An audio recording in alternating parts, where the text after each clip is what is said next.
వచ్చిన దేవుని ఉన్నతమైన మాటలు మనం ధ్యానం చేసుకుందాం. యోహాను సువార్త 21వ అధ్యాయము 15 నుండి 19 వరకు. 15 నుండి 19 వరకు ఎవరైనా చదవండి. 15 నుండి 19 వరకు.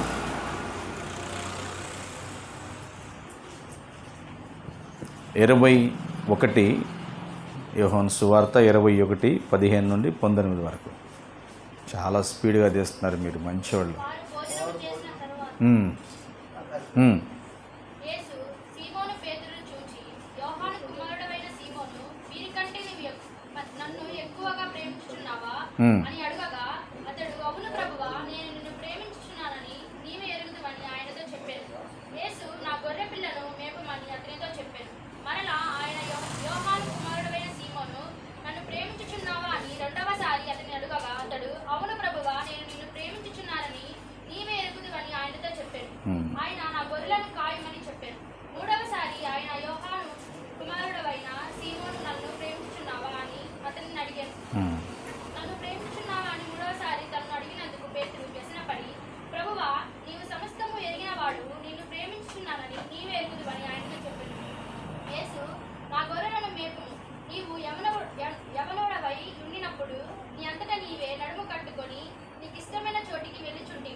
హల్లెలూయా.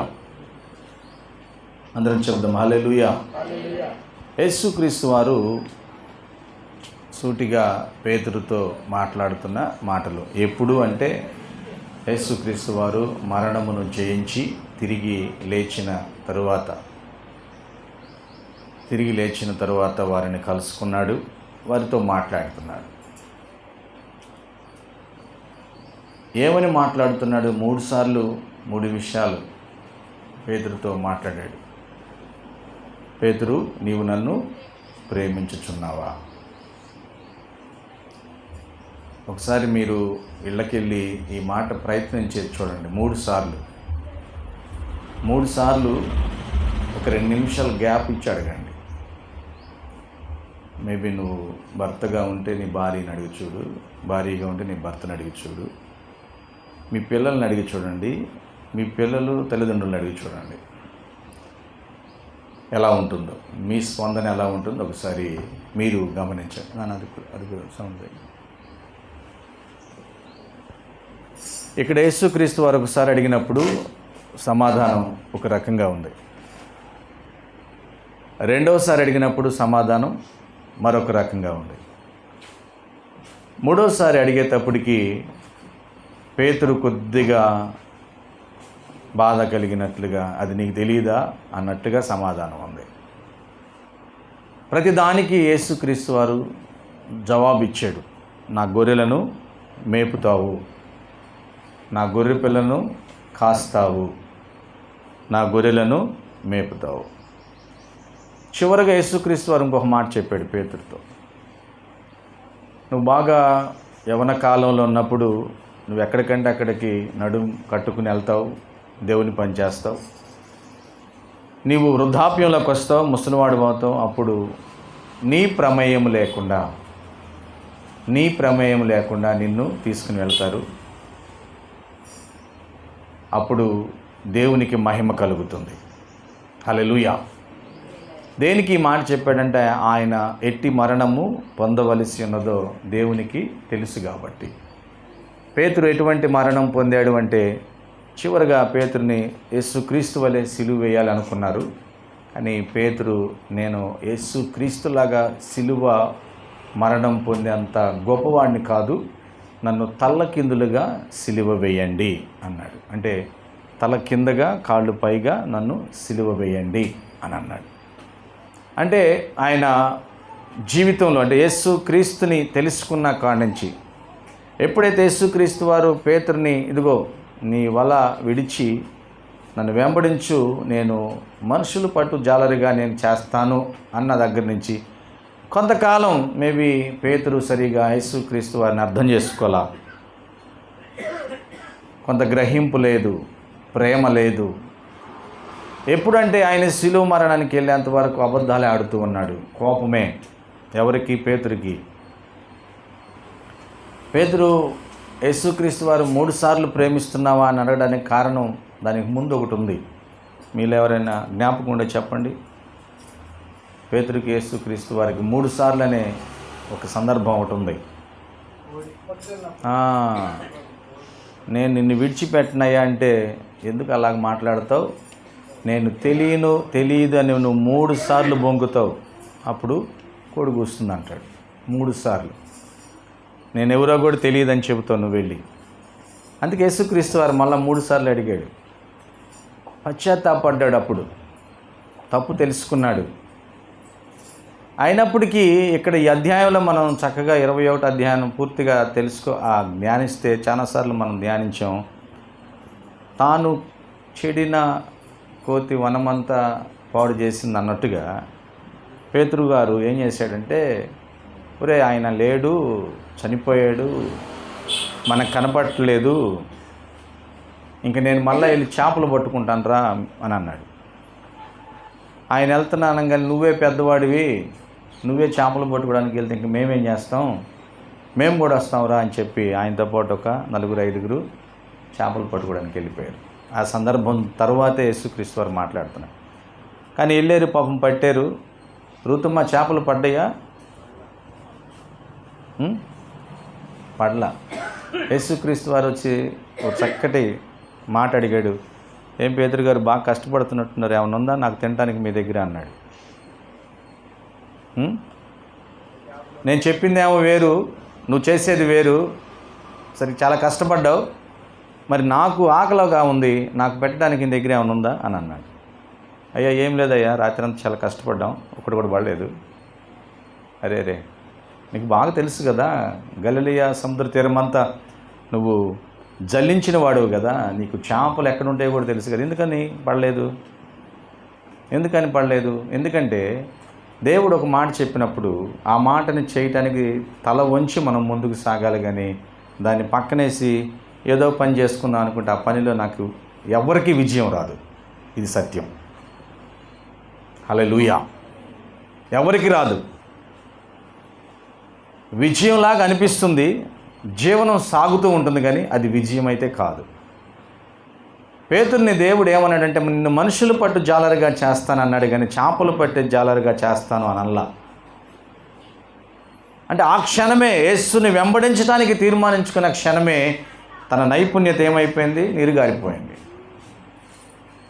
తను అనుకున్నాడు, ఇంకా నాకు నైపుణ్యత ఉంది, చేపలు పట్టి నేను సంపాదించగలను, బ్రతకగలను అనుకుని వెళ్ళాడు, కానీ ఒక చేప అయితే పడలేదు. ఈ మాటలు ఆలకిస్తున్న ప్రియ దేవుని బిడ్డలారా, ఒకవేళ దేవుడు నీతో సూటిగా క్లారిటీగా ఏదైనా మాట చెబితే దయచేసి ఆ మాటను తల వంచి శిరస్సు వంచి అంగీకరించి అదే ప్రకారం నడవటానికి ప్రయత్నం చేయగాని, లేదులే అది నాకు నచ్చలేదు అని నువ్వు ఒకవేళ నడుస్తుంటే నువ్వెంత దూరం వెళ్ళినా నీకు మార్గం కనబడదు. ఎంత దూరం వెళ్ళినా అపజయమే కానీ విజయము నీ చెంతకి రాదు. వాస్తవానికి యేసుక్రీస్తు వారు ఆయన ఇస్తే ఏదో తినాలని కాదు. వాస్తవానికి యేసుక్రీస్తు వారు ఒడ్డునే చేపలు నుప్పుల మీద వేసి వచ్చాడు.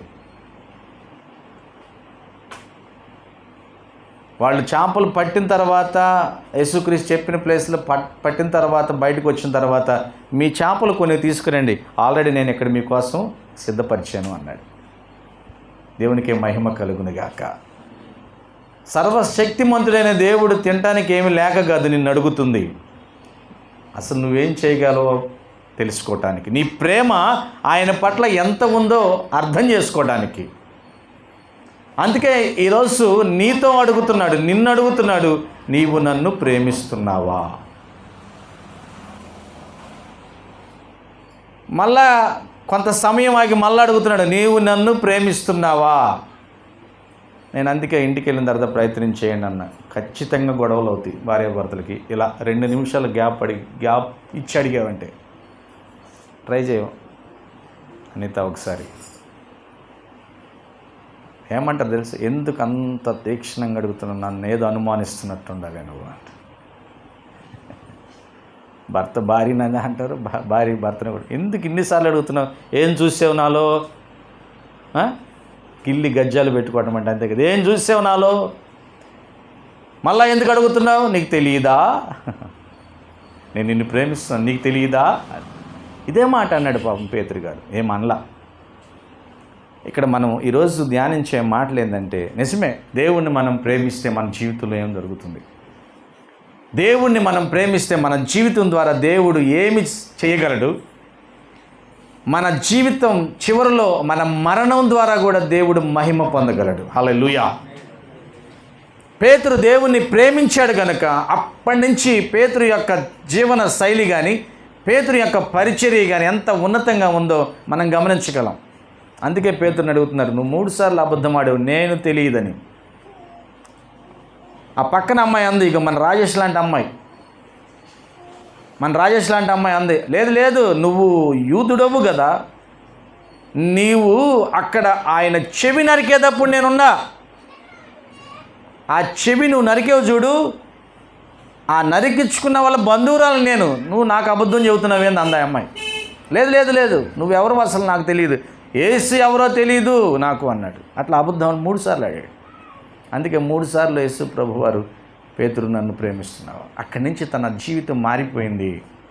పెంతెకోస్తు దినం తర్వాత పరిశుద్ధాత్మతో నింపబడ్డాడు. పరిశుద్ధాత్మ నింపబడిన తర్వాత మొట్టమొదటి ప్రసంగాన్ని ప్రారంభించాడు. యేసుక్రీస్తుతో 3.5 సంవత్సరం ట్రైనింగ్ చేశాడు. ఎన్ని థియాలజీలు నేర్చుకున్నాడు నాకు తెలియదు. డాక్టరేట్ కూడా వచ్చేసే ఉంటుంది ఆయనకి, మేబీ లైవ్ కదా, ఆయనతో ఉండి ఆయన చూసి ఆయన ముట్టి నేర్చుకున్న ట్రైనింగ్ అది. ఎంత ట్రైనింగ్ అంటే, ఒక్కసారి ప్రసంగం చేస్తే 3,000 రక్షించబడుతున్నారు, ఒక్కసారి ప్రసంగం చేస్తే 5,000 మంది రక్షించబడుతున్నారు, ఒక్కసారి ప్రసంగం చేస్తే ఈ విన్న వాళ్ళందరూ వాళ్ళకున్న స్థలాలు ఇళ్ళు అమ్మేసి ఆ డబ్బు అంతా తీసుకొచ్చి పాదాల దగ్గర పెట్టి అయ్యా మనం సేవ చేయాలంటున్నారు. పేతురు గారి ప్రసంగం అలాగుంది, పేతురు గారి మాట్లాడాలి. ఎందుకంటే పేతురు గారు యేసుక్రీస్తుని అంతగా ప్రేమిస్తున్నాడు. హల్లెలూయా. అంతగా ఆరాధిస్తున్నాడు, అంతగా మహిమపరుస్తున్నాడు. పేతురు గారితో దేవుడు ఒక స్పష్టమైన విషయాన్ని మాట్లాడాడు. ఎంత స్పష్టమైందంటే, పేతురు గారు తెలిసింది ఏంటంటే, ఇశ్రాయేలు ప్రజల కోసమే యేసు ప్రభు వచ్చాడు అనుకుంటున్నాడు. నశించిపోయిన ఇశ్రాయేలు ప్రజల కోసమే యేసు ప్రభు వచ్చాడు అనుకుంటున్నాడు. కానీ ఆ విధంగానే అన్యులకు సువార్త చెప్పడానికి పేతురు అంగీకరించలేదు, వెళ్ళలేదు. ఒకరోజు చర్మకారుడైన సీమోని ఇంటి దగ్గర డాబా మీద ఒకటే ప్రార్థన చేసుకుంటున్నాడు. భోజనం టైం అయింది, 11:30-12 అవుతుంది.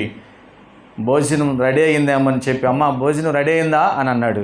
అయ్యా ఇంకా రెడీ అవ్వలేదు, సిద్ధపరుస్తున్నామంటే, సిద్ధపరుస్తున్నారా అని చెప్పి వచ్చి ఉల్లిపాయలు కోయటమో టమాటాలు అందించటమో ప్లేట్లు రెడీ చేయటమో చేయలే పేతురు గారు.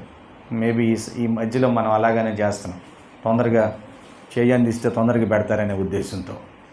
ఆయన ఏం చేశాడు తెలుసా, అదే డాబా మీద ఆ సమయాన్ని వ్యర్థం చేయకుండా ప్రార్థన చేశాడు. దేవునికే మహిమ కలుగును గాక. ప్రార్థన చేస్తున్నప్పుడు దేవుడు మాట్లాడుతున్నాడు.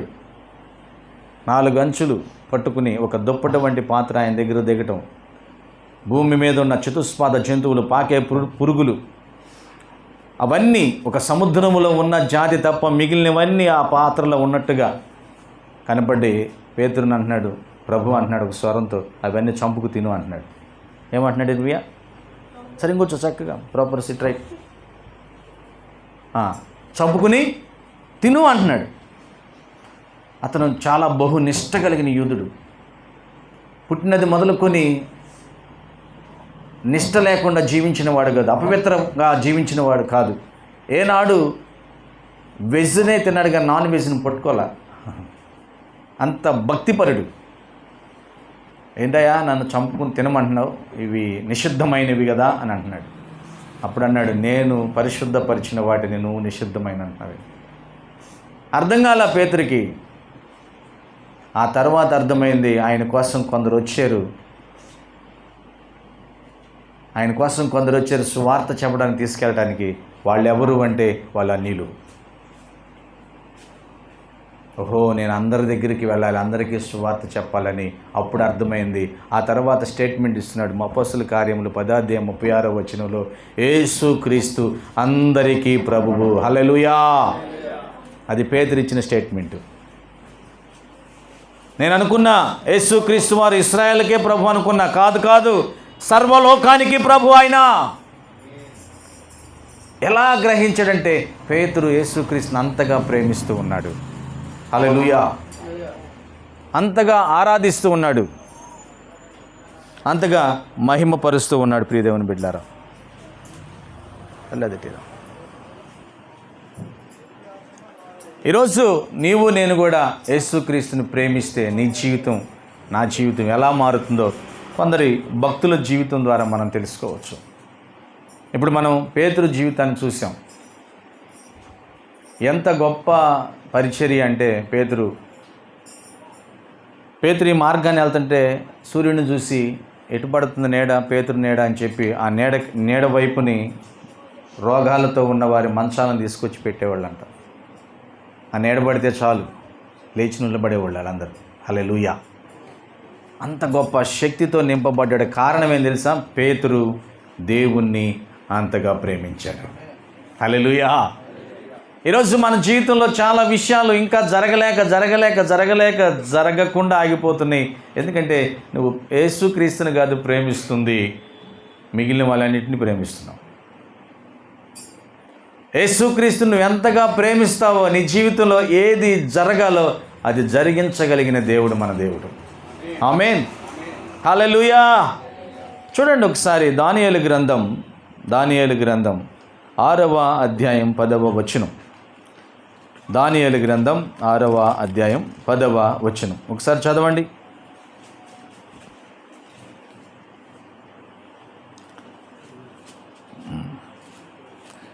ఇటు శాసనము సంతకము చేయబడినని దానియేలు తెలుసుకొనెను. అతడు తన ఇంటికి వెళ్ళి యథాప్రకారముగా అనుదినము 3 మోకాళ్ళుని తన ఇంటి పైగది కిటికీలు యెరూషలేము తటునకు తెరవబడి ఉండగా తన దేవునికి ప్రార్థన చేయొచ్చు ఆయనను స్తుతించుచు వచ్చెను. ఎవరైనా దానియేలు గారితో ఇంకా 3 ఉంటారు. వాళ్ళెవరు అని మనం అనుకుంటాం ఆ పేర్లు. కానీ ఆ పేర్లు ఎవరు పెట్టారంటే నెబుకద్నెజరు రాజ్యంలో ఉన్నవారు పెట్టారు. అవి వాళ్ళు ఆరాధించే దేవతల పేర్లు. సో ఈరోజు చాలామంది పెట్టేసుకుంటారు. మంచిది, పేర్లు ఏం లేదు. దేవునికి మహిమ కలుగును గాక. ఈయన దానియేలు, ఈయన ఒరిజినల్గా వాళ్ళ అమ్మా నాన్నగారు పెట్టిన పేరు ఇది. ఈయనకి మళ్ళా రాజుగారు మరొక పేరు పెట్టాడు. ఆ పేరుతో ఎప్పుడు ఆయన పిలువబడలేదు, సరిగా దానియేలు అనే పిలిచారు. ఈయన 120 మంది రాజ్యంలో ప్రాముఖ్యులుగా ఉన్నవారు ఉన్నారు. ఆ 120 మందిలో 3 ముఖ్యమైన నాయకులు ఉంటారు. ఆ 3లో ఈ ఒక్కడు ముఖ్యమైన నాయకుడిగా ఎదుగుతున్న వ్యక్తి దానియేలు. ఈ దానియేలు రాజ్యంలో ఉన్నప్పుడు ఏం జరిగింది అంటే, శాసనం ఒకటి ఉంది. ఒక 30 రోజులు రాజుగారిని తప్ప ఎవరిని ఆరాధించకూడదు. రాజుగారి దగ్గరికి వెళ్ళాలి, రాజుగారికే దండం పెట్టాలి, రాజుగారినే ప్రార్థన చేయాలి. రాజుగారికి ప్రార్థన చేయకుండా, రాజుగారికి దండం పెట్టకుండా ఎవరైనా ఏ దేవుడినైనా కానీ, దేవతనే పిలువబడే వారిని కానీ ఆరాధిస్తే, పూజిస్తే అట్టి వారిని సింహాల బోనులో వేస్తాము. ఇది శాసనం. ఈ శాసనం రాయించారు, రాజుగారి చేత సంతకము పెట్టించారు. ఆ రాజుగారి పేరు దర్యావేషు గారి చేత సంతకం పెట్టించారు. అయిపోయింది. ఇది కేవలం ఈ శాసనం జరిగించింది దానియేలుని చంపాలనే ఉద్దేశంతోనే. దానియేలుని ఏ విధంగా అయినా హింస పెట్టాలనే ఉద్దేశంతోనే. ఎందుకంటే దానియేలు ఏ తప్పు దొరకట్లా. దానియేలుని రాజుగారేమో అధికంగా హెచ్చిస్తున్నాడు, అధికంగా గౌరవిస్తున్నాడు. 5వ అధ్యాయం మీరు ఇంటికి వెళ్ళిన తర్వాత చదవండి. దానియేలు గ్రంథం 5వ అధ్యాయంలో బెల్షాజరు ఉంటాడు. ఆయన ఒక దర్శనాన్ని చూస్తాడు. ఆ దర్శనంలో మనందరం పాట పాడుతూ ఉంటాం. మెనే మెనే టెకెల్ ఓఫారసిస్ అనే పదం ఒక ఏలు వచ్చి గోడ మీద వ్రాసి వెళ్తుంది. దానికి అర్థం తెలియదు ఆయనకి. ఆ అర్థం తెలియక చాలా ఇబ్బంది పడుతున్నప్పుడు తన భార్య, నీకు తెలీదా, మీ నాన్నగారికి కలల భావం చెప్పి ఆ కలల భావం ద్వారా మీ నాన్నగారికి ఆ కనులు తెరిపించిన వ్యక్తి మీ రాజ్యంలోనే ఉన్నాడు, ఆయన పేరు దానియేలు, ఆయన పిలిపించు అని చెప్పింది. ఆయన పిలిపిస్తాడు. దానియేలు అర్థం చెబుతాడు. అర్థం చెప్పి మరుక్షణమే ఆ బెల్షాజరు చనిపోతాడు. అర్థంలో ఆ విషయం కూడా చెబుతాడు, నీ రాజ్యం పడిపోతుందని. నిన్ను దేవుడు త్రాసులో వేసాడంటే తక్కిడిలో వేసాడు, నువ్వు సరిగా లేవు కాబట్టి నిన్ను తీసేస్తున్నాడు దేవుడు. అర్థమవుతుందా? అంటే ప్రతి వారికి తన పనిని బట్టి జీతం ఉంది, లేదనుకుంటున్నాం మనం, ఉంది. నీ జీవితం తక్కిట్లో వేస్తారు. కొలతను బట్టి నీకు తర్వాత తీర్పు ఉంటుంది. బెల్షాజర్కి తీర్పు తీర్చబడింది. ఎందుకు తీర్పు తీర్చబడింది తెలుసా? బెల్షాజర్ గారు ఒక మంచి పార్టీ చేశాడు, నెంబర్ 1 పార్టీ. అందరిని పిలిపించాడు, పెద్ద బిగ్ పార్టీలు ఏం చేశాడంటే దేవాలయంలో ఉన్న ఉపకరణాలు తెప్పించాడు. గ్లాసులు, పాత్రలు, బంగారపు వెండి పాత్రలోనూ ఆహారం తెచ్చుకుని తిన్నాడు. ఈ గ్లాసుల్లోనేమో మందు పోసుకుని తాగాడు. ఎక్కడ ఉండాల్సినవి? దేవాలయంలో ఉండాల్సినవి. దేవుని ఉపకరణాలు, దేవుని పనిచేసే పాత్రలు, ఆ పాత్రలు తీసుకొచ్చి ఇతను తన జలసా కోసం ఉపయోగించుకున్నాడు. వెంటనే ఒక వ్రేలు వచ్చి గోడ మీద రాసి వెళ్ళిపోయింది. అంతే. కలవరం పుట్టుకొచ్చింది, భయం పుట్టుకొచ్చింది, చెమటలు పుట్టుకొచ్చింది, వెన్నులో వణుకొచ్చింది. ఎవరు? మనిషి రాలేదు, వేలే రాసింది అని చెప్పి అర్థం కాక బాధపడుతున్న సమయంలో దానియేలు వచ్చి జవాబు చెప్పాడు. దేవునికే మహిమ కలుగును గాక. అందరం చెప్దాం హల్లెలూయా, హల్లెలూయా. పక్కన చెప్పండి, నువ్వు నన్ను ప్రేమిస్తున్నావా అని అడగండి ఒకసారి. ఎస్, మనం యేసుక్రీస్తులో అందరం ఒకలే, అందరం ప్రేమ కలిగి ఉండాలి. తెలుసా? ఇక ఈ ముక్కు శరీరం అంతా ఈ ముక్కే ఉంటే వినేది ఎవరు? శరీరంలో అన్ని అవయవాలు ఉండాలి కదా. నువ్వు ఉండాలి, అందరూ ఉండాలి. రూతు ఉండాలి, నేను ఉండాలి, అందరూ ఉండాలి. శరీరంలో ఎన్ని అవయవాలు ఉన్నాయి? ఎన్ని ఉన్నాయో కదా. కాబట్టి మనందరం ఎవరిలో కలిసి ఉన్నాం? యేసుక్రీస్తులో కలిసి ఉన్నాం. కాబట్టి ప్రేమ లేని వారిగా లేము. ఆమేన్. అంతే కదా. ఈ వేలు, ఈ బొట్టినేలతో నువ్వు అవసరం లేదంటే ఎట్టుండిద్ది? నువ్వు అవసరం లేదులే అని చెప్తే ఎలా ఉండిద్ది? బాగుండిద్దా? బాగుండదు. దీనికి కావాల్సిన పని దానికి ఉంది, దీనికి కావాల్సిన పని దానికి ఉంది. కానీ ఇవన్నీ ఎక్కడ ఉన్నాయి? యేసుక్రీస్తు అనే శిరస్సులో ఉన్నాయి. హల్లెలూయా. కాబట్టి ఈ రెండు ప్రేమించుకుంటూనే ఉండాలి. ఆమేన్. మేబీ ఈ ఒక్క ఏలుకి దెబ్బ తగిలింది, నలిగిపోయింది. అప్పుడు ఈ ఏలు పని, ఈ ఏలు బాధ ఈ 4 ఏళ్ళు భరాయిస్తాయా లేవా? భరాయిస్తాయి. ఖచ్చితంగా ఇది బాగయ్యేంతవరకు ఇవి పనిచేస్తాయి, హెల్ప్ చేస్తాయి.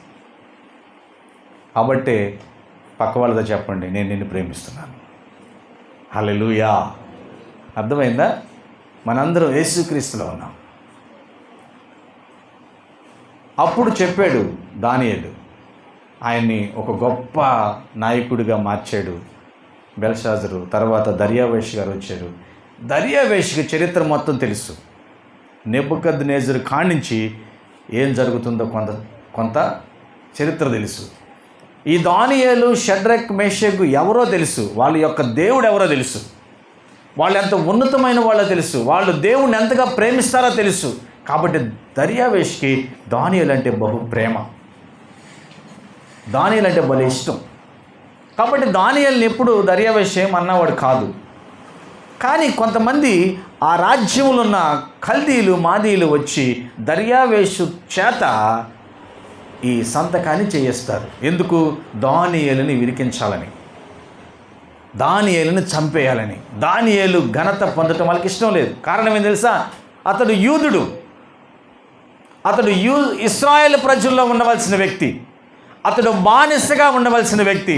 ఆ బానిసలను ఒక నలుగురిని తీసుకొచ్చి ఈ దేశపు భాష నేర్పి, ఈ దేశపు అలవాట్లు నేర్పి, ఈ దేశంలో ఉన్న సకల విద్యలను వారికి అప్పచెప్పి, ఈ దేశంలో వారికి, ఈ రాజ్యంలో ఒక చక్కటి ఉద్యోగాలు ఇచ్చారు. వీళ్ళు బానిసలుగా ఉండవలసిన వాళ్ళు మన మీద అధిపతులుగా ఉండటం మనకి నచ్చదు. కాబట్టి వాళ్ళని తొక్కివేయాలి. ఇది ఇప్పుడుది కాదండి, ఎప్పటి నుంచో వస్తుంది. మత పోరాటం, కుల పోరాటం, వర్గ పోరాటం, ఇది ఇప్పుడుది కాదు, ఎప్పటి నుంచో వస్తుంది. ఒక ఇశ్రాయేల్ ప్రజల్లో ఉన్న వ్యక్తి, ఒక యూదుడు మాకు అధిపతిగా ఉండకూడదు, అతన్ని రాజు గౌరవిస్తున్నాడు కాబట్టి అతన్ని తొక్కివేయాలి, అతన్ని నాశనం చేయాలి. ఉన్నదా నీ మనసులో బాగుపడే వాళ్ళ వైపు చూసి తొక్కాలనే మనసు? ఒకవేళ అది ఉంటే నువ్వు యేసుక్రీస్తుని ప్రేమించట్లా, దెయ్యాన్ని ప్రేమిస్తున్నావు. నిజమా కదా? ఎస్. అందుకే మరలా చెబుతున్నాను, యేసుని నువ్వు ప్రేమిస్తున్నావా? అవును ప్రభువా, నేను ప్రేమిస్తున్నాను. మళ్ళీ రెండు నిమిషాలకు మళ్ళీ అడుగుతాను, యేసుని నువ్వు ప్రేమిస్తున్నావా? ఎస్, నేను ప్రేమిస్తున్నాను. గురవయ్య గారు, యేసుక్రీస్తుని నువ్వు ప్రేమిస్తున్నావా? ఏంది శేఖర్ బాబు పాస్టర్ గారండి, ఇన్నిసార్లు అడుగుతావు? నేను ఎంతగా ప్రేమిస్తానో తెలుసా? నేను 3 సార్లు ప్రార్థన చేస్తాను, అందరి కోసం ప్రార్థన చేస్తాను, నేను ఎంతగా యేసుని ప్రేమ అని అంటాడు. నాకు జవాబు చెబుతాడు. కానీ ఆయన ప్రేమ నిజమైనదో అబద్ధమైనదో ఎవరికి తెలుసు? నాకు తెలియదు, దేవుడు తెలుసు. హల్లెలూయా. ఈ ప్రేమ నిజమైనదిగా ఉంది. ఈ దానియేలుని ఘనత ఎక్కువ వస్తున్న దానియేలుని చంపాలని ఈ శాసనం పెట్టిన తర్వాత దానియేలు గారు ఏం చేశాడంట? సమయం అయింది, ఉద్యోగం నుంచి బయటికి వెళ్ళాడు, ఇంటికి వెళ్ళాడు, మేడగది మీదకి వెళ్ళాడు. మేడగది మీద ఆల్రెడీ కిటికీ తలుపులు తెరిచే ఉండి యెరూషలేము తట్టుండ తలుపులు మోకరించాడు, ప్రార్థన చేస్తున్నాడు, దేవుణ్ణి స్తుతిస్తున్నాడు. అది ఆయనకి అలవాటంట. ఆయనకి రోజుకు 3 సార్లు ప్రార్థన చేసే అలవాటంట, దేవుణ్ణి స్తుతించే అలవాటంట. నీ అలవాటేంది? ఇప్పుడు అడుగు పక్క వాళ్ళు, నీ అలవాటేంది? అడుగు రాజేష్, నీ పక్క వాళ్ళని అడుగు, నీ అలవాటేంది? నా అలవాటు, నాకు పొద్దున్నే లేచి ఫోన్ పట్టుకునే అలవాటు, నాకు పొద్దున్నే లేచి అసభ్యకరమైన మాటలు ఎవరెవరు చెప్పుకుంటున్నారా వినే అలవాటు, నాకు పొద్దున్నే లేచి వీడు ఎలా బాగుపడుతున్నాడా, వాడిని ఎలా పాడు చేయాలా చూడటం అలవాటు. నీ అలవాటు ఏంది? ఆయనకు 3 సార్లు ప్రార్థన చేసే అలవాటు, రోజుకి 3 సార్లు ప్రార్థన చేస్తూ ప్రభువుని స్తుతించే అలవాటు. నాకు ఒక అలవాటు ఉంది, 3 సార్లు తినే అలవాటు. మీకెవరికి లేదా? మీలో 3 సార్లు తినే అలవాటు ఎవరికి లేదా? 5 సార్లు తింటారా మీరు? ఈ మధ్య స్నాక్స్ టైం కూడా వచ్చింది కదా, 4 to 6 స్నాక్స్ లాగేస్తుంది. ఏందో ఒళ్ళు బాగంటలేదు, అప్పుడు కూడా ఏదైనా తింటే బాగుండు అనిపిస్తుంది కదా. అప్పుడు 3 సార్లు కాక 4 సార్లు అవుతుంది, 4 సార్లు కాస్త 7 సార్లు 5 సార్లు కూడా అవుతుంది ఒక్కోసారి. ఏది ఏమైనా 3 సార్లు తినే అలవాటు అందరికీ ఉంది. దేవునికి మహిమ కలుగును గాక. నేను చెబుతున్నా, 3 సార్లు తిని పెంచుతున్నావు, పోషిస్తున్నావు. ఈ సంవత్సరం ఏమో 45, 50 వచ్చే సంవత్సరానికి 70కి వెళ్ళిపోతుంది. ఏంది బాడీ వెయిట్? పెంచుతున్నాం చక్కగా. ఆ మందులు ఈ మందులు వేసి ఆహారం ఈ ఆహారం, ఆకుకూరలు, మాంసం, ఇంకేం పెడతారా తినడానికి, గుడ్లు, ఇంకా ఐస్ క్రీములు, మర్చిపోతాం కదా, ఐస్ క్రీములు, ఇంకా స్వీట్స్, అబ్బో స్వీట్స్, ఇవన్నీ పెట్టి పోషించి పోషించి పోషించి పోషించి నేను చెబుతున్నా, ఒక రోజు ఉంది, ఆ రోజు ఏం తెలుసా, చనిపోతాం. ఇంత చక్కగా 3 సార్లు 4 సార్లు స్వీట్లు, ఐస్ క్రీములు, ఇంకేంటో చెప్పారా. ఇప్పుడు మరి డ్రై ఫ్రూట్స్ తినరా మీరు? డ్రై ఫ్రూట్స్, ఆ ఫుడ్స్ అన్నీ తిని పెంచి పోషించితే మీ ఇంట్లో వాళ్ళు నువ్వు చచ్చిపోతే కనీసం వారం రోజులు కూడా నేను ఇంట్లో ఉంచుకోరు. ఎన్ని రోజులు ఉంచుకుంటారు? అది ఎక్కువ. ఎవరన్నా రాకపోతే, లేకపోతే తీయండి వాసన వస్తుంది, తీయండిరా. అప్పుడు దాకా శాఖర్ గోరు, ఆ తర్వాత ఈ శవాన్ని తీయండిరా. అంతేనా గురవయ్య గారు? బతుకుంటే గురవయ్య గారు, తర్వాత తీయండి, వాసన వస్తుంటే. ఎంత విలువైనవి పెట్టామో దీనికి. పైన ఎన్ని రకాల సోపులు వాడామో. ఎన్ని వాడాము ఫస్ట్ నుంచి? నేను ఒక 3-4 రకాలు వాడినట్టు. మెడిమెక్స్, ఆజెక్స్, లక్స్, పప్పాయి, ఎన్నెన్నో వాడాం. ఎన్ని వాడినా తీయండిరా వాసన వస్తుంది, వాసన వస్తుంది. ప్రియదేవుని బిడ్డలారా, చాలా హాస్యాస్పదంగా ఉంది, నవ్వుకోవడానికి చాలా బాగుంది కదా. 3 సార్లు తింటున్నాం, కానీ ఒకరోజు పనికి రాకుండా పోతాం. 3 సార్లు ప్రార్థన చేస్తే దేవునికి మహిమకరంగా ఉపయోగపడతాం. నమ్మిన వారికి గట్టిగా చప్పట్లు కొట్టండి. హల్లెలూయా. దేవునికి మహిమకరంగా ఉపయోగపడతాం. నీ మరణము కూడా దేవుణ్ణి మహిమపరుస్తుంది. నీ జీవితం దేవుణ్ణి మహిమపరుస్తుంది. రాజుగారు శాసనాన్ని కూడా భయపడలేదు. ఆ వ్యక్తి యథాప్రకారం చేసే వెళ్ళి ప్రార్థన చేస్తూనే ఉన్నాడు. నేను ఈ మధ్య కొన్ని మీటింగ్స్కి వెళ్తున్నా, కొన్ని ఫంక్షన్కి వెళ్తుంటే కొంతమంది ఎంత బాక్స్ తెచ్చుకుంటున్నారు. ఏంది బ్రదర్ అంటే, వీళ్ళు టయానికి బెటర్ బ్రదర్, టయానికి మనకేమో నరాలు బలహీనత, షేక్ వచ్చేస్తుంది, దడ వచ్చేస్తుంది, ఇగో ఈ 4 తినేసామనుకో ప్రశాంతంగా ఉండొచ్చు, ఆడు ఇప్పుడు పెట్టినా పర్లేదు అంటున్నారు. అయ్యో, ఎప్పుడన్నా అనుకున్నావా ఈ టయానికి నేను ఎక్కడున్నా మోకరించి ప్రార్థన చేయాలని? మోసుకి వెళ్తున్నావు, బాక్సులు తీసుకుని వెళ్తున్నావు, బ్యాగ్లో పెట్టుకు వెళ్తున్నావు, బిస్కెట్ ప్యాకెట్లు, ఆ ప్యాకెట్లు, దడొచ్చిద్దని. నా దేవుణ్ణి ప్రేమించాలి కదా, ఈ టయానికి ఖచ్చితంగా నేను ఎక్కడున్నా కాసేపు నిలబడి ప్రార్థన చేయాలి, ప్రభువుని స్తుతించాలని అలవాటు నీ జీవితంలో ఉందా?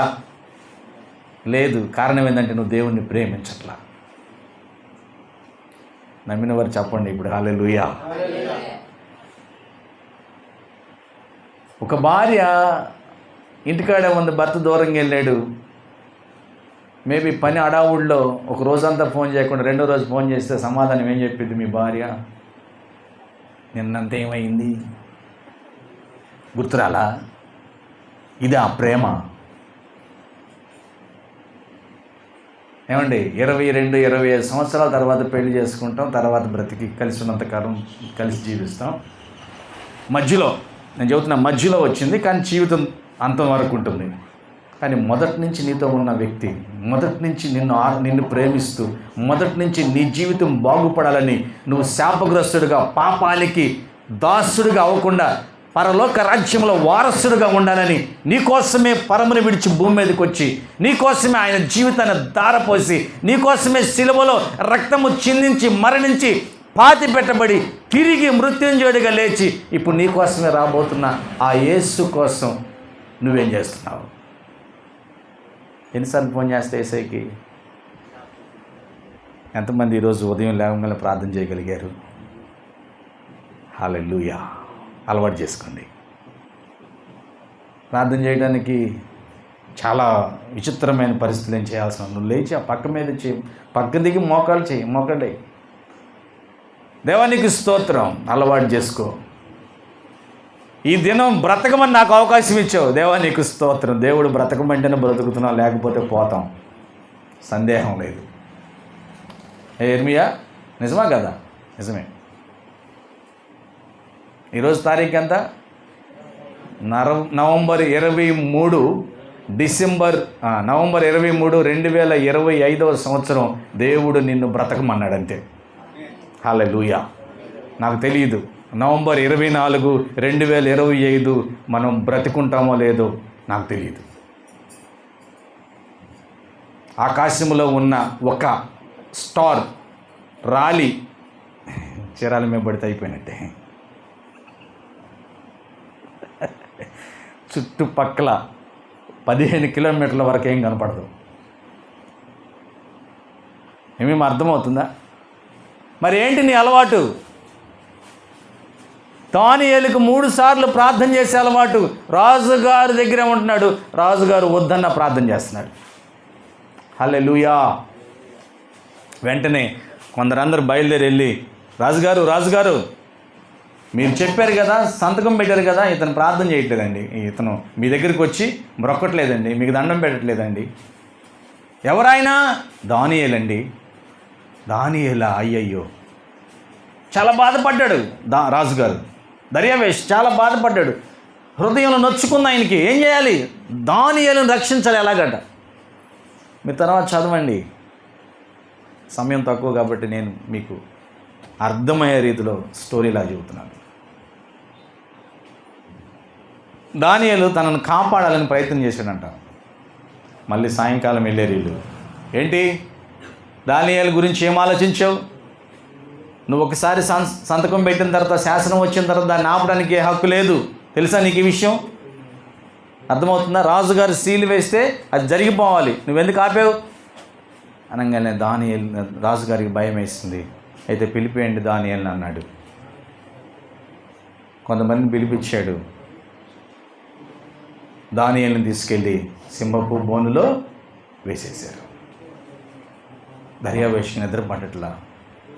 యాక్చువల్గా దర్యావేష్ రాత్రిపూట ఏం చేస్తాడంటే చక్కటి డ్యాన్సులు వేయించుకుంటూ ముందు దాగుతూ ఆనందంగా నిద్రపోతాడు. దర్యావేష్కి అలవాటు. ఆ రోజు ఏం చేస్తాడు తెలుసా? ఎటువంటి డ్యాన్సులు వద్దు ఈరోజు నా నగరంలో, నాకు భోజనం కూడా వద్దు, నేను ఉపవాసం ఉంటా. నా దానియేలు నిజంగా దేవుణ్ణి ప్రేమించే వ్యక్తి. ఆ దానియేలు మీద అనవసరంగా కొందరు కుట్ర పని చంపాలనుకుంటున్నారు అని చెప్పి నిద్రపోకుండా రాత్రంతా ఉపవాసం ఎదురు చూస్తున్నాడంట దర్యావేష్. నేను ఈ మాటలు ధ్యానం చేస్తుంటే అనిపిస్తుంది, నువ్వు నిజంగా దేవుని ప్రేమించే వ్యక్తివైతే కఠినమైన నీ చుట్టూన్న హృదయాలు నీ వైపే తిరుగుతాయి. నమ్మిన వారికి ఎటు చెప్పలు కొడదాం. హల్లెలూయా. కఠినమైన హృదయాలు. రాజు ఎలా ఉంటాడు? రాజు ఒక వ్యక్తి కోసం ఉపవాసం ఉండటం ఏంటండి? ఏం తిమోతి, మీ టీచర్ నీ కోసం ఉపవాసం ఉండిద్దా? ఎందుకు ఉండిద్ది? నువ్వు మంచిగా ఉంటే, తిమోతి చెబుతున్నా, నువ్వు మంచివాడిగా ఉంటే, నువ్వు నిజంగా దేవుణ్ణి ప్రేమించే వ్యక్తిగా ఉంటే, స్కూల్ మొత్తంలో, క్లాసు మొత్తంలో ఉన్నతమైన వ్యక్తిగా నువ్వు మారితే, నీకే చిన్న బాధ వచ్చినా మీ టీచర్ కన్నీళ్ళు విడిచి ప్రార్థన చేస్తుంది. ఎందుకంటే నీ మంచితనం అది. ఆ మంచితనం ఎక్కడ వచ్చింది, ఎలా వచ్చిందంటే యేసయ్యని ప్రేమిస్తేనే వచ్చింది. హల్లెలూయా. చాలామంది భర్తలు ద్వారా భార్యలు బాధపడుతున్నారు కదా. ఆ భార్యలు చేయాల్సిన పని ఇదే. అలవాటుగా నీకు ప్రార్థన, అలవాటుగా క్రీస్తుని ప్రేమించడం నేర్చుకో. ఆమేన్. యవనస్తులారా, అలవాటు చేసుకోండి దేవుణ్ణి ప్రేమించటం. అలవాటు చేసుకోండి. భోజనం 3 సార్లు తినపోయిన పర్లా 3 సార్లు ప్రార్థన చేయడం నేర్చుకోండి. ఆమేన్. టైం పెట్టుకోండి.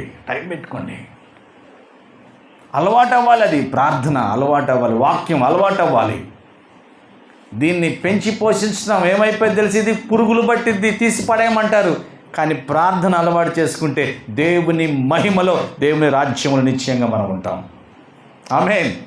తరతరాలు మనం ఉంటాం.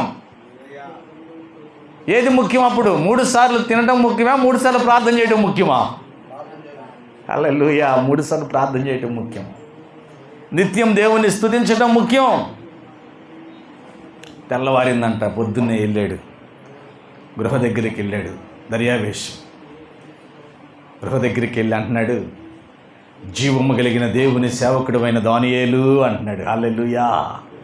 ఎంత చక్కటి పదం అది. మనల్ని ఏమంటారు? అమ్మ నీ భక్తి నాకు తెలుసులేవే, గొడవ వస్తే కదా, నీ భక్తి తెలుసు, మీ ఇంట్లో వాళ్ళ భక్తి తెలుసు నాకు. కారణం ఏం తెలుసా? నువ్వు యేసుక్రీస్తు సరిగా ప్రేమించట్లా. నీ భక్తి జనానికి కనపడే విధంగా లేదు. భక్తిని పెంచుకుందాం. హల్లెలూయా! ఆ భక్తిలో ఎదుగుదాం. దానియేలుని పిలిచిన మాట, జీవము కలిగిన దేవుని సేవకుడమైన దానియేలు. దానియేలు రెస్పాండ్ ఏం తెలుసా? రాజా, చిరంజీవి, నా దేవుని దృష్టిలో నేను నిర్దోషిగా పిలువబడ్డాను కనుక నేను బ్రతికే ఉన్నాను అన్నాడు. హల్లెలూయా! నీ దృష్టిలో కాదు, జనాల దృష్టిలో కాదు, నా దేవుడు నన్ను నిర్దోషిగా ఇచ్చాడు కనుక నేను బ్రతికే ఉన్నాను. రాజా, నేనే తప్పు చేయలేదుగా అన్నాడు. మళ్ళీ చదవండి, అదే 6వ అధ్యాయం. రాజా, నేనేం తప్పు చేయలేదుగా. ఎస్, తప్పు చేయలే. ఒక రాయి తీపిచ్చి దానియేలుని బయటకు తీసుకొచ్చి, దానియేలు అన్యాయంగా ఎవరైతే పట్టించారో వాళ్ళందరినీ పిలిపించాడంటండి. మరి ఘోరం ఏం తెలుసా? అన్నితమైన మరి ఘోరం ఏం తెలుసా? పట్టించిన వాళ్ళు భార్య భర్తలతో పిల్లలతో సహా ఆ గుహలో వేయించేశాడు రాజు. అప్పుడు దాకా సైలెంట్గా కూర్చొని దేవుని దూత వెళ్ళి దానియేలుకి సహాయం చేసింది. సింహాలు ఏం చేయకుండా సింహాల బోనులో చక్కగా కూర్చున్నాడు దానియేలు రాత్రి అంతా. ఎప్పుడైతే ఈ మనుషుల్ని వేస్తున్నారో ఎగిరెగిరి క్యాచ్ పడుతున్నాయి అంట సింహాలు. ఎగిరెగిరి కిందకు కూడా దెక్కకుండా ఎగిరెగిరి క్యాచ్ బట్టి ఎముకలను కూడా పిండి పిండి చేసి పడేసినాయి. రాయబడి చూడండి.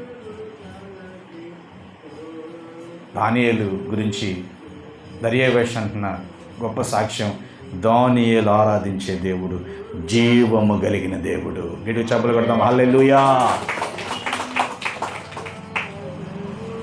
నేను చెబుతున్నాను ఒక మాట, మీ అందరూ సమాధానం చెప్పండి. యేసుక్రీస్తు నిజమైన దేవుడా కాదా? మళ్ళీ చెబుతున్నాను, మళ్ళీ అడుగుతుంది, యేసుక్రీస్తు నిజమైన దేవుడా కాదా? ఎంతమంది చెప్పగలరు ఈ మాట? యేసుక్రీస్తు నిజమైన దేవుడు, జీవము కలిగిన దేవుడు, దాంట్లో ఎటువంటి సందేహం లేదు. మరి ఎందుకు ప్రేమించవు? నువ్వు ప్రేమిస్తుంటే నీ చుట్టుపక్కల వారు, ఎస్, నీ దేవుడు జీవము కలిగిన దేవుడు, నీ దేవుడు రక్షించుటకు సమర్థుడు, నీ దేవుని ద్వారే నా కుటుంబం రక్షించబడుతుంది అని చెప్పగలగాలి. ఆమేన్. అలా దేవునికి మహిమ రావాలి. ప్రియ దేవుని బిడ్డ, నిజంగా దేవుని ప్రేమించాలి. చివరికి ఒక మాట చెప్పి నేను ముగిస్తాను. మనందరికీ తెలిసిన ఆయన 1999 జనవరి 22 భారతదేశం ఉలిక్కిపడింది. ఆ రోజు భారతదేశం ఉలిక్కిపడింది. గ్రహం స్టైన్ 2 పిల్లలు, తిమోతి అండ్ ఫిలిప్, 2 కుమార్తె కూడా ఉన్నాయి ఆయనకి. కేరళలో చీపులో వెళ్తుంటే ఆపి విపరీతంగా కొట్టి బరిసెలతో పొడిచి చిన్నపిల్లలను కూడా లేకుండా అదే జీపులో పెట్టి సజీవంగా తగలబెట్టేశారు. ప్రపంచం ఉలిక్కిపడింది.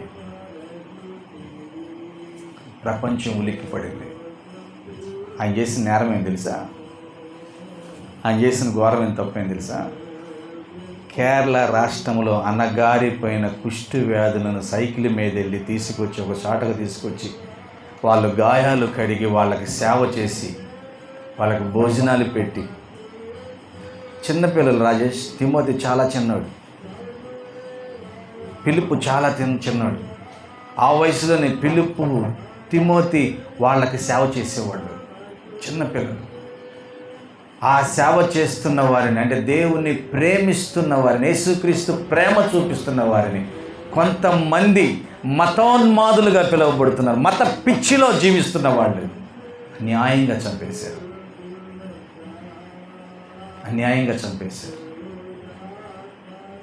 కానీ నిజంగా ఆ కుటుంబం దేవుణ్ణి ప్రేమిస్తున్న కుటుంబం. హల్లెలూయా, అందరూ చెబుదాం హల్లెలూయా. ఆ కుటుంబం దేవుణ్ణి ప్రేమించిన కుటుంబం. ఆయన భార్య గ్లాడినా స్టైన్ తీర్పు వచ్చే సమయానికి ఏం చెప్పింది తెలుసా? నా భర్తను ఎంతమంది అయితే చంపాలనుకుని చంపేశారో వాళ్ళందరినీ క్రీస్తు పేరట క్షమిస్తూ ఉన్నానంది. దేవునికి మహిమ కలుగును గాక. ఇది ప్రేమ, ఇది నిజమైన ప్రేమ, ఇది యేసుక్రీస్తు యొక్క ప్రేమ. ఈరోజు నేను ప్రేమిస్తున్నాను బ్రదర్, నేను ఆరాధనకి వెళ్తున్నాను బ్రదర్, నేను బ్రెడ్ బ్రేక్లో పాల్గొంటాను brother, well done, God bless you. కానీ నిజంగా ప్రేమిస్తున్నావా? నిజంగా ఓర్చుకునే మనసు ఉందా నీ దగ్గర? ఓర్చుకోగలుగుతున్నావా? చిన్న పిల్లలప్పటి నుంచి ప్రేమను మనం నేర్చుకుని మనం ప్రేమిస్తుంటే మన పిల్లలు నేర్చుకుని మన పిల్లలు కూడా యేసయ్యని ప్రేమించగలరు. హల్లెలూయా. ఎప్పటికీ వాళ్ళు చేస్తున్న సేవ ఆగలేదు. ఎప్పటికీ కేరళ రాష్ట్రంలో ఆశ్రమాలు ఉన్నాయి, ఇంకా పరిచయం జరుగుతూనే ఉంది. వాక్యం వింటున్న ప్రియదేవుని బిడ్డారా, నీ జీవితంలో దేవుడు నీ పట్ల ఉన్న ప్రణాళిక నెరవేర్చబడాలంటే నీకు ఒక అలవాటుగా మారాలి. ఏ అలవాటు రూతమ్మా? ఏ అలవాటు అవ్వాలి చెప్పాలి? ఏం అలవాటు? మనకి ఏం అలవాటు రావాలి? ప్రార్థన చేసే అలవాటు, వాక్యాన్ని చదివే అలవాటు, దేవుణ్ణి ప్రేమించే అలవాటు. ఆమేన్. మీలో కొంతమంది తల్లులు, కొంతమంది పెద్దవాళ్ళు లేవంగానే చిన్నపిల్లల దగ్గరికి వెళ్ళి చక్కని తల్లి ఎంత బాగున్నామని ముద్దు పెట్టుకుని వస్తారు. పిల్లల ముఖం చూసి ఎంత ప్రేమ పిల్లలంటే కదా, ముద్దు పెట్టుకుని వస్తారు. నిజంగా మంచిది, మీ ప్రేమ చాలా ఉన్నతమైనది. కానీ అంతకంటే ముందు నీ ప్రేమ యేసయ్యకే వెళ్ళాలి. హల్లెలూయా. ఆ ప్రేమ ఆయన్ని ప్రేమించాలి మనం. ఆయన కంటే ఎవరిని ఎక్కువగా ప్రేమించకూడదండి. ఆయన కంటే ఎవరిని ఎక్కువగా ప్రేమించినది మనకు కనపడకుండా పోతుంది, చూడకుండా వెళ్ళిపోతాం. నిజం, యేసయ్య కంటే ఏది ఎక్కువగా ప్రేమించకూడదు. బైబిల్లో చాలా ఉదంతాలు ఉన్నాయి. యేసయ్య కంటే ఎక్కువగా కొందరు ఏదేదో ప్రేమించారు, కంటికి కనపడకుండా పోయినాయి. ఇవన్నీ నాకంటే ఏది మీరు ఎక్కువగా ప్రేమించినా మీరు శ్రమను తెచ్చిపెట్టుకుంటారు. కాబట్టి ఈరోజు పేతురుని అడిగిన దేవుడు నిన్ను నన్ను అడుగుతున్నాడు. జెమిమా, యేసుక్రీస్తును ప్రేమిస్తున్నావా? మళ్ళా కొద్దిసేపు బాగా అడుగుతాను నేను, అంత సమయం అని అడుగుతాను. సమయం, యేసుక్రీస్తును ప్రేమిస్తున్నావా? నువ్వు యేసుక్రీస్తుని ప్రేమిస్తున్నావా? నువ్వు యేసుక్రీస్తుని ప్రేమిస్తే ఇదిగో ఈ పరిచర్య చేస్తావు. నువ్వు యేసుక్రీస్తుని ప్రేమిస్తే ఇదిగో ఇలాగా సేవ చేస్తావు. నువ్వు యేసుక్రీస్తుని ప్రేమిస్తే ఇలాగ అనేక మందిని క్షమిస్తావు. నువ్వు యేసుక్రీస్తుని ప్రేమిస్తే ఇలాగ ఓర్చుకోగలవు. నువ్వు యేసుక్రీస్తుని ప్రేమిస్తే ఈ భాష నీకు వస్తుంది. నీ భాష మారిపోతుంది, నీ పరిస్థితులు మారిపోతాయి, నీ అందం మారిపోతుంది, నీ సౌందర్యం మారిపోతుంది. దేవునికి మహిమ కలుగునుగాక. ఎస్తేరుకున్న అందం ఏంటి? పై గ్లామరా? తెలుసా నీకు ఎస్తేరి? కోటేశ్వర వాళ్ళ అమ్మాయి కాదు. ఎస్తేరి తెలుసా నీకు? మీ అమ్మమ్మ కూడా కాదమ్మా. తెలుసా ఎస్తేరి నీకు? తెలీదా? చెప్పు రూతమ్మా. ఎస్తేరు తెలీదా? ఎస్తేరు రాని బైబిల్లో ఉంది, బైబిల్లో ఉంది. అందరికీ సుగంధ ద్రవ్యాలతో స్నానం చేపిస్తే నాకు వద్దులే అంది, నాకు వద్దులే అంది. అందరికి అలంకారాలు చేస్తున్న రాజుగారి దగ్గర నాకు వద్దులే అంది. ఆమె పై అలంకారాన్ని ఆశించల, అంతరంగపు అలంకారాన్ని ఆశించింది. ఆమె దేవుణ్ణి ప్రేమించింది, దేవుని మీద నమ్మకం ఉంచింది. వస్తీ తర్వాత రాణిగా మార్చబడింది. హల్లెలూయా. నువ్వు నిజంగా దేవుని ప్రేమిస్తే మేబీ నీకు అర్హత కాదు, నీ అర్హతకు మించిన దేవుడు నీ కోసం మీద దాచించాడు. ఒక విషయం చెప్పి నేను ముగిస్తాను. దావీదు గారు రాజుగా అవ్వకముందు ఏం చేసేవాడు? రూతమ్మ ఏం చేసేవాడు? అమ్మ బర్రెలు కాసేవాడా? గొర్రెలు కాసేవాడు. ఏం చేసేవాడు? ఎవరి వాళ్ళ నాని. Very good. జాన్ గట్టి చప్పలు కొడదాం. Very good. అంటే జాన్ అర్థం చేసుకో, మీ నాన్న నువ్వు దావీదివి, మీ నాన్న యెష్షయి అనుకో, నిన్నేమనుకుంటున్నాడు, ఇంటి గొర్రెలు గాయటం తప్పి దేనికి పనికిరాడా ఉన్నాడు. అర్థమవుతుందా అమ్మ? అర్థమవుతుందా? ఈడు గొర్రెలు గాయటం తప్పి దేనికి పనికిరాడు అని చెప్పి రవి గారికి ఒక 20 గొర్రెలు ఉంటే ఇచ్చేసాడు, కాసుకుని బ్రతుకురా అని. రే నీ తర్వాత పెద్దోళ్ళు ఉన్నారు, వాళ్ళందరినీ సైన్యంలో చేర్పించాడు సిపాయిల్లాగా. కానీ నువ్వు మీ నాన్న మీద కోప్పడలా. జాన్ వింటున్నావా? మీ నాన్న మీద కోప్పడలా, మీ అన్నయ్యల మీద కోప్పడలా. నాకు ఇచ్చిన దాన్ని బట్టి దేవుని స్తోత్రం అని చెప్పి గొర్రెలు కాసుకుంటూ పాటలు పాడుకుంటూ దేవుణ్ణి ఆరాధిస్తున్నావు. మీ నాన్న పగబట్ల, ఈడు నన్ను ఒక రకంగా మన్నయ్యలను ఒక రకంగా చూస్తున్నాడు రా అని. ఇక్కడ ఉన్న వాళ్ళు చాలామంది పిల్లలు ఇప్పుడు కూడా అదే ఆలోచనలో ఉన్నారు. మక్కను ఒక రకంగా చూస్తుంది, మా అమ్మ నన్ను ఒక రకంగా చూసింది, వాడి ప్లేట్లు ఎంత కూర వేస్తుంది, నాకేమెంత పచ్చడి వేస్తుందని. సరే సామి, నిజమా కదా? నిజమా కదా? నిజమా కదా? దావీదు అసలు ఆలోచనే లేదు. నాకు ఇచ్చినవి చాలు, మా నాన్న ఇచ్చినవి చాలు, నాకు చదువుని చెప్పకపోయినా పర్లే, నన్ను సిపాయిగా చేరకపోయినా పర్లే, నేను ఈ అడవిలో ఉండి కష్టాలు వస్తున్నాయి, అన్నీ వస్తున్నాయి, అయినప్పటికీ వాటిని చక్కగా కాసుకుంటా, చక్కగా ప్రభువుని ఆరాధిస్తూ పాటలు నేర్చుకుంటున్నాడు. ఇక కొత్తగా పాటలు రాసాడురా, కొత్తగా పాటలు తనే ఊహించుకుంటా పాటలు రాసుకుంటా ఆరాధన చేసుకుంటా ఉన్నాడు. టైం వచ్చింది, టైం వచ్చేసింది. ఆ ప్రేమ, ఆ సహవాసం ఎలా కనెక్ట్ అయిందంటే, యెష్షయి లాంటి మనసు దావీదుకి రాలా, దేవుడు లాంటి మనసు దావీదుకి వచ్చింది. ఇటు చప్పలు కొడదాం, హల్లెలూయా. మీ నాన్న ఆరాధన చేస్తే మీ నాన్న లాంటి మనసే వచ్చింది నీకు. దేవుని ప్రేమించి దేవుణ్ణి ఆరాధిస్తే దేవుని లాంటి హృదయం వచ్చింది. సూర్యప్రకాష్ అమ్మలాగే ఉండాలనుకుంటే అమ్మలాగే వచ్చింది నీకు. ఎప్పుడో ఒకరోజు అంటారు అమ్మలా తయారయ్యావంటారు. ఆ మాట అనిపించుకోమాకండి. దేవుని లాగా ఉంటావు అనాలి. హల్లెలూయా. దేవుని లాంటి హృదయం నీది అనాలి. దేవుని లాంటి హృదయం దావీదుకి వచ్చిన తర్వాత దేవుడు దావీదుకి ఛాన్స్ ఇచ్చాడు, నువ్వు రాజు అన్నాడు. హల్లెలూయా. 40 సంవత్సరాలు ఇశ్రాయేలు ప్రజల్ని రాజుగా పరిపాలించాడు. ఎవరు అంటే ఏ డిగ్రీ లేదు ఆయనకి, ఏ పెద్ద తలాంతులు లేవు, కేవలం గొర్రెలు కాసేవాడు. అన్నిటికంటే ముఖ్యంగా దేవుని ప్రేమించిన వ్యక్తి. ఆమేన్. దేవుని ఆరాధించిన వ్యక్తి. వాక్యం వింటున్న ప్రియమైన బిడ్డ, నువ్వు ఎలా ఉన్నావు? ఒకసారి పరిశీలన చేసుకున్నావా? ఈరోజు నువ్వు ఎలా ఉన్నావు? అందరూ లేచి నిలబడదాం, చిన్న ప్రార్థన చేసుకున్నావు. నువ్వు ఎలా ఉన్నావు? దేవుని ప్రేమించే వ్యక్తిగా ఉన్నావా లేదా? దేవుని ఆరాధించే వ్యక్తిగా ఉన్నావా లేదా? ఒకసారి మనం పరిశీలన చేసుకుందాం.